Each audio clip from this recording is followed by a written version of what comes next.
Виктория, 20-летняя девушка, всегда мечтала о том, чтобы иметь собаку. Она была одинокой, и щенок казался идеальным спутником для нее. Однажды, просматривая сайт приюта для животных, она наткнулась на фотографию маленького щенка, которого зовут Джек. Его глаза были полны такой невинности, что Виктория сразу же решила забрать его к себе домой.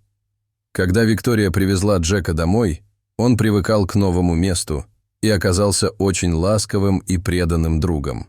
Они проводили вместе много времени, гуляли в парке и играли во дворе.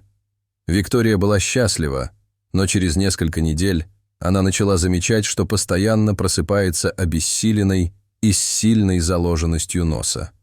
Она решила обратиться к врачу, чтобы выяснить причину своего плохого самочувствия. Врач послушал ее симптомы и провел ряд тестов. Результаты показали, что у Виктории развилась аллергия на собачью шерсть. Виктория была потрясена этой новостью. Она не могла поверить, что именно ее маленький друг стал причиной ее недомогания. Врач назначил Виктории антигистаминные препараты, чтобы смягчить симптомы аллергии. Она начала принимать их регулярно, но это означало, что ей приходилось сдерживаться от прямого контакта с Джеком. Она старалась держаться подальше от него, что было очень трудно, так как они были неразлучны. Виктория решила объяснить Джеку, что его место теперь на коврике. Она пыталась обучить его не залазить на кровать и держаться подальше от нее. Но Джек был собачкой с сильным характером. Он пытался понять, почему его хозяйка изменилась к нему. Виктория была печальна, но она знала, что это единственный способ сохранить свое здоровье. Однако по мере того, как время шло, Виктория заметила, что ее состояние не улучшалось. Она решила снова обратиться к врачу.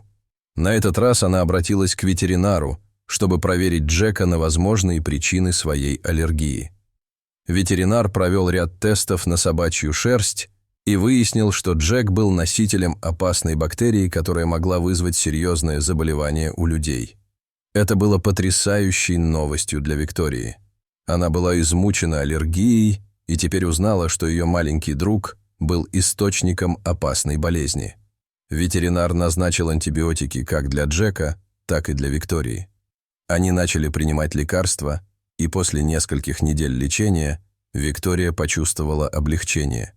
Ее аллергия начала отступать, и она снова могла нормально дышать. Виктория поняла, что, несмотря на все трудности, она не могла представить свою жизнь без Джека. Она любила его и была готова сделать все возможное, чтобы обеспечить ему здоровую и счастливую жизнь. Она стала более осторожной с его здоровьем и регулярно посещала ветеринара для проверок и прививок. Виктория и Джек стали настоящими союзниками в борьбе с аллергией и болезнью. Они нашли новые способы проведения времени вместе, чтобы минимизировать контакт с аллергенами. Виктория узнала, что любовь и забота о щенке стоят всех преград и трудностей, с которыми она столкнулась.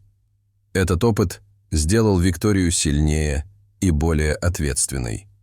Она поняла, что забота о других существах требует множества компромиссов и жертв, но она готова была принять эти вызовы.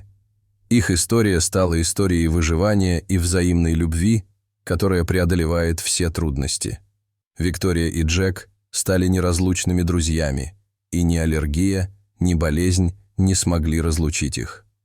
Дорогие зрители, что вы думаете об этой истории? Расскажите, пожалуйста, в комментариях. А если вам понравилось это видео, то ставьте лайк и подписывайтесь на наш канал. До свидания.